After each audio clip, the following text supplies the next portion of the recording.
Pas beaucoup. Mieux. Et là. Ça va être un peu long la lecture aujourd'hui, alors faut que on nous entende bien. Donc, on va commencer. Moi, j'ai compté 70 personnes, mais là, je pense qu'il y a des gens qui sont arrivés depuis. Alors, aujourd'hui, Gérard Briand a préparé une présentation de comment les médias parlent ou ne parlent pas de la Palestine. Donc ça va être un tout petit peu long et on pense que il va lire son compte-rendu en 2 fois. Donc d'abord on commence ici et puis il finira devant la mairie. On présentera aussi le dernier communiqué de la FPS au niveau national. Et puis là, j'ai juste quelques informations, notamment un témoignage directement de Palestine, comme on a l'habitude d'en faire. En général, ce sont des médecins. Là, aujourd'hui, c'est encore un médecin qui parle, qui témoigne. Avant de commencer, je voudrais insister sur le fait qu'en bas, quand on arrive à la mairie, on n'a pas demandé à ce que la rue soit bloquée. Donc, il faut laisser passer les voitures. Devant la mairie, on demande de laisser passer les voitures. Voilà. On peut peut-être faire les manifs chez soi. Vous attendez à la maison. Pas qu'ils se rapprochent de moi, ça va. Donc, quelques infos de la semaine pour commencer. Tout d'abord, hier, l'Assemblée générale des Nations unies a voté à une majorité de 143 voix sur 193 pour l'adhésion de la Palestine comme membre à part entière. La France a voté pour. Bravo, bon une fois.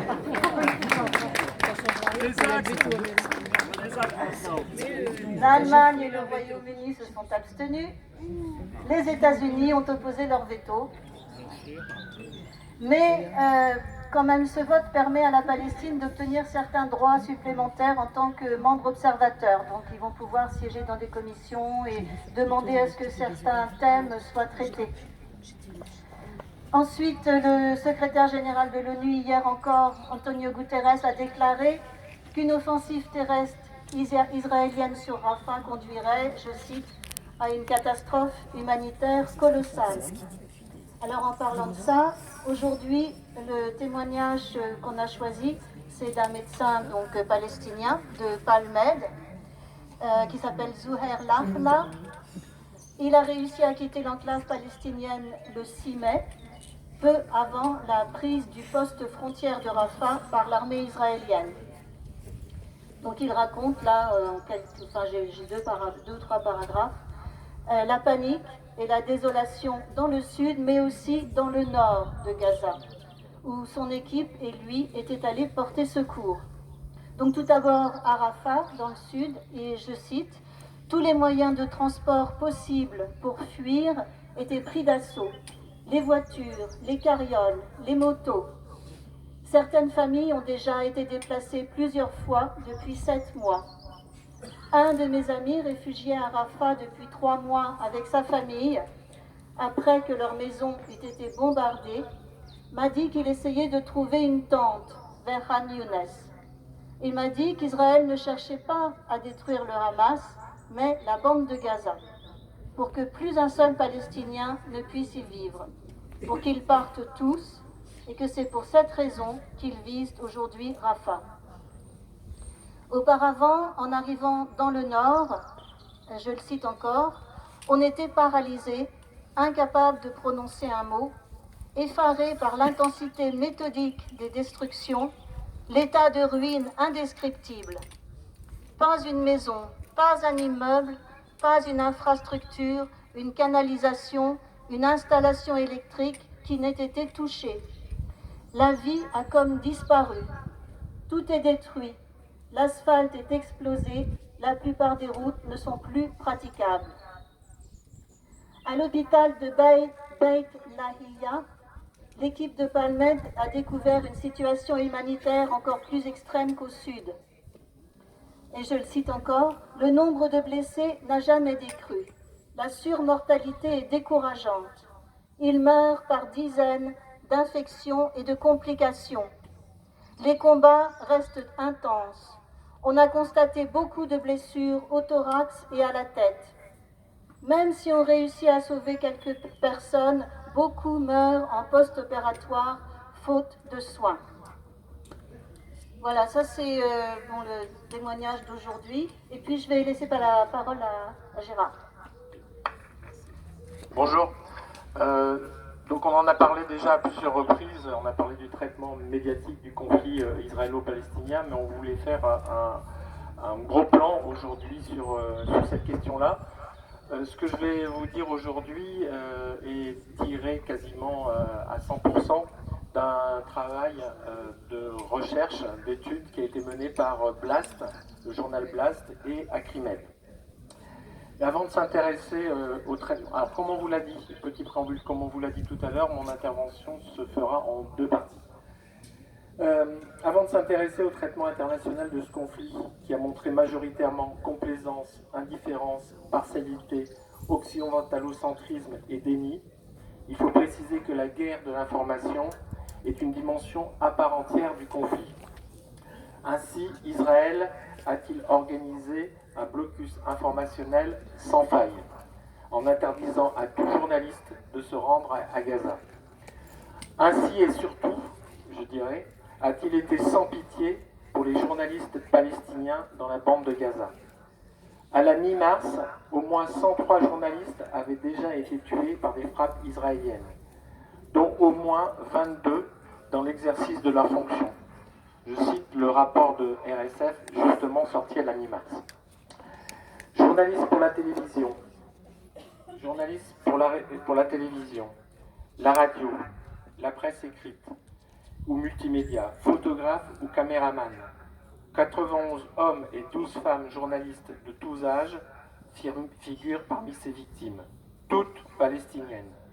Ils ont été tués dans différents lieux de la bande de Gaza, du nord au sud en passant par Khan Younes, illustrant le fait que les journalistes n'ont aucun refuge sur ce territoire. Parmi les reporters tués, au moins 22 journalistes l'ont été dans l'exercice de leur fonction, ou en raison de celle-ci. Selon les éléments recueillis par RSF à ce jour, nombre d'entre eux étaient sur le terrain, en reportage, clairement identifiables comme journalistes. D'autres ont été tués par des frappes qui ont touché spécifiquement leur domicile. RSF a saisi à 2 reprises la Cour pénale internationale pour ces crimes commis contre les journalistes par Israël. Je vais continuer en abordant la façon selon laquelle les médias traitent le conflit par thématique. Présentisme. L'attaque du 7 octobre a été décrite comme un coup de tonnerre dans un ciel serein, comme si tout avait commencé là, en oubliant que le conflit s'étale sur de longues années, plus de 70 ans, et a été jalonné d'une multitude d'étapes sanglantes et dramatiques. Il faut dire que la plupart des médias participent à cet oubli et même le construisent.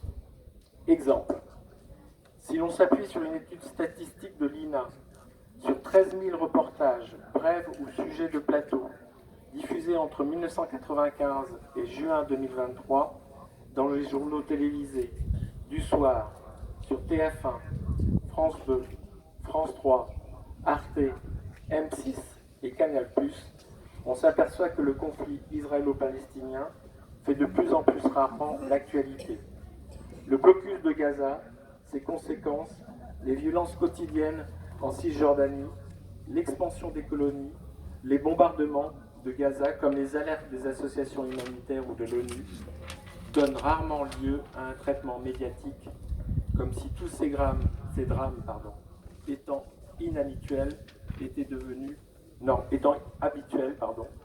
devenus normaux. En mai 2021, par exemple, lors d'une séquence d'affrontements armés, on a pu observer qu'en 17 reportages et 5 directs de France 2, Le mot colonisation, il faut le faire, n'a pas été prononcé une seule fois. La colonisation n'était même pas évoquée lors d'un sujet d'analyse dont le titre est trait « Les enjeux de pouvoir autour d'un conflit vieux de 70 ans ». C'est dire à quel point le déni est grand. En 2018, 6 mois après le début des manifestations de la Grande Marche du Retour, qui sont toujours en cours à ce moment-là, alors que 150 Palestiniens ont déjà été tués et 1000 autres blessés, un journaliste de France Info débute une discussion à propos de la visite de Mahmoud Abbas à Paris par ces mots « Nous allons aborder un sujet qui n'intéresse personne, la Palestine ». Ce présentisme et cette dépolitisation permettent de présenter les massacres du 7 octobre comme le début de tout, puisque sans cause et sans contexte. Le 7 octobre devient le point d'origine du conflit et les bombardements de la bande de Gaza sont considérés comme une riposte évidemment légitime. Dépolitisation. C'est ainsi que tout rappel du contexte du 7 octobre a été présenté comme une justification et que la réflexion et le débat ont été immédiatement verrouillés pour faire place à une présentation manichéenne d'un conflit qui opposerait barbarie et civilisation. Cette présentation sur laquelle s'est alignée la plupart des pays occidentaux est strictement conforme au discours propagande du gouvernement israélien. Ainsi, les mots employés à propos de la nouvelle campagne de bombardement meurtrier sur la bande de Gaza sont tous ceux de riposte, représailles, contre-offensive, réplique. Ainsi, les droits d'Israël à se défendre sont-ils considérés comme légitimes et mis au centre sans que soient jamais évoqués les droits des Palestiniens d'exister en tant que nation et le droit de se défendre par rapport à une occupation militaire et un blocus. L'invibilisation de la Palestine. Ce sera le dernier paragraphe ici. Pour décrire cette nouvelle phase du conflit, depuis le 7 octobre, les médias majoritaires nous parlent d'une guerre Israël-Hamas, comme si le Hamas était un pays ou un peuple, alors même qu'il ne s'agit que d'un groupe armé et d'un parti politique qui administrait légitimement, suite à des élections, un territoire sous blocus. Il nous parle d'une guerre Israël-Hamas comme si les forces armées en présence étaient équilibrées, comme si Israël n'était pas doté d'une puissante armée largement aidée par les USA et certains pays européens. Il nous parle d'une guerre Israël contre le Hamas comme si les dizaines de milliers de morts, dont 70% selon l'UNICEF sont constitués de femmes et d'enfants, étaient juste des victimes collatérales. Il nous parle d'une guerre d'Israël contre le Hamas comme si, en Cisjordanie ou même à Jérusalem-Est, les Palestiniens n'étaient pas aussi victimes d'oppression, d'emprisonnement arbitraire, d'exactions. Il nous parle d'une guerre Israël-Hamas comme si Israël avait attendu le Hamas pour lancer les opérations meurtrières contre les Palestiniens. C'est ainsi que les événements en Cisjordanie ont été invisibilisés et les violences subies occultées. Les médias ont attendu de nombreux jours pour commencer à en parler.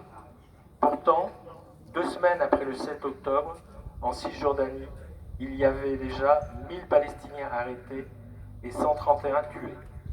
Durant les 3 semaines suivant le 7 octobre, si on fait un décompte des tweets postés par différents médias à propos de la Cisjordanie, sur BFM, la moitié concernait la visite d'Emmanuel Macron à Ramallah, 6 sur 15 pour LCI, 6 sur 17 pour France Info et 4 sur 6 pour CNews. Ainsi, le sort de la Cisjordanie est séparé du sort fait à Gaza et la nation palestinienne, dans sa globalité, est effacée. C'est un coup politique incroyable. Je m'arrête là. Merci et à tout à l'heure.